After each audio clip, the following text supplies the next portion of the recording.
¿Alguna vez has hecho una promesa con toda tu alma, convencido de que la cumplirías, solo para fallar miserablemente cuando llegó el momento? En la noche más oscura y decisiva de la historia, un hombre enfrentó la muerte con un silencio que hizo temblar los cimientos del cielo.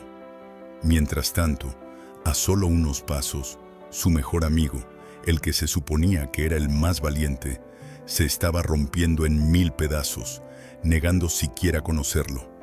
No una, sino 3 veces.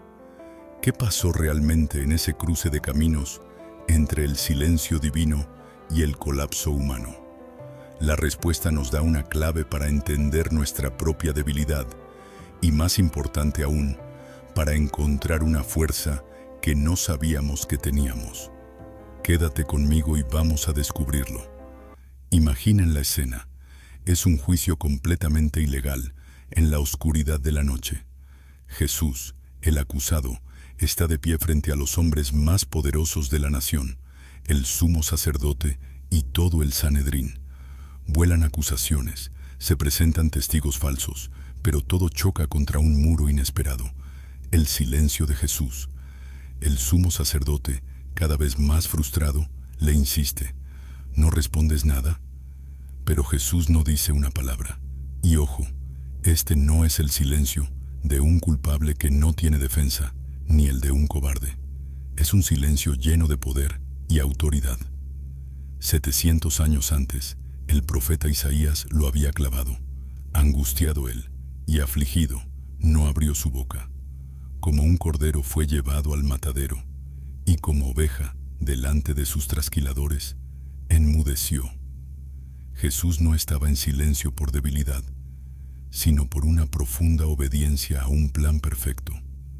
Cada segundo de ese silencio era un acto de control soberano, el cumplimiento de una profecía que gritaba que Él estaba al mando, incluso cuando parecía la víctima. Su silencio era, en sí mismo, la confesión más poderosa de su identidad, el Cordero de Dios. Mientras esto ocurría en el interior, afuera, en el frío patio, se desarrollaba un drama muy diferente. Pedro, el mismo discípulo que horas antes había jurado morir por su maestro, ahora buscaba el calor de una fogata entre los guardias. Había seguido a Jesús, sí, pero de lejos, atrapado entre su lealtad y un miedo que lo carcomía. El contraste es brutal. Adentro, Jesús confesaba quién era con su silencio. Afuera, Pedro estaba a punto de negar todo lo que era. El primer golpe viene de una criada que lo reconoce.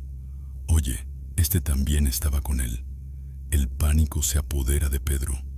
Mujer, no le conozco, responde bruscamente, esperando que eso zanje el asunto. Poco después, otro lo señala. Tú también eres de ellos. Más firme, Pedro insiste. Hombre, que no lo soy. La trampa se va cerrando. Una hora más tarde, otro hombre asegura. Seguro que este estaba con él, si hasta su acento galileo lo delata. Acorralado sin salida, Pedro hace lo impensable. Empieza a maldecir y a jurar, gritando: no conozco a ese hombre del que hablan. Y justo en ese instante, cantó un gallo. Aquí es donde las dos historias, la del silencio de Dios y la del colapso del hombre, chocan en un momento que cambiaría a Pedro para siempre. El Evangelio de Lucas nos cuenta un detalle sobrecogedor. Entonces, vuelto el Señor, miró a Pedro. Trata de imaginarlo. Jesús, golpeado, humillado, siendo trasladado, cruza su mirada con la de su amigo que acaba de traicionarlo. No fue una mirada de ira. No fue un «te lo dije». Los expertos creen que fue una mirada que lo comunicó todo sin decir una palabra. Una mezcla de dolor, de amor y de compasión que le partió el alma a Pedro, recordándole no solo su terrible fallo, sino también la promesa del perdón. Esa mirada, junto al canto del gallo, fue suficiente. Pedro recordó la predicción de Jesús, salió de allí y lloró amargamente. Toda su confianza en sí mismo, toda su valentía, se hizo polvo en un segundo, Y aquí es donde la historia de Pedro se convierte en nuestra historia. ¿Cuántas veces hemos sido como él? Llenos de buenas intenciones, prometiendo ser fieles a Dios, y a la primera de cambio, el miedo, la presión del grupo o nuestra propia debilidad nos hacen caer. La caída de Pedro nos enseña una lección fundamental. La confianza en uno mismo es como construir una casa sobre arena. Pedro tuvo que tocar fondo para entender que su verdadera fuerza no venía de su determinación, sino de la gracia de su Señor. Pero su llanto amargo no fue el final, fue el comienzo. Fue el tipo de arrepentimiento que te rompe para reconstruirte. Porque después de resucitar, Jesús buscó a Pedro. Y junto a otra fogata, en un escenario de restauración, le preguntó 3 veces, ¿me amas? Por cada negación, una oportunidad para afirmar su amor. Por cada fracaso, una nueva misión. Apacienta mis ovejas.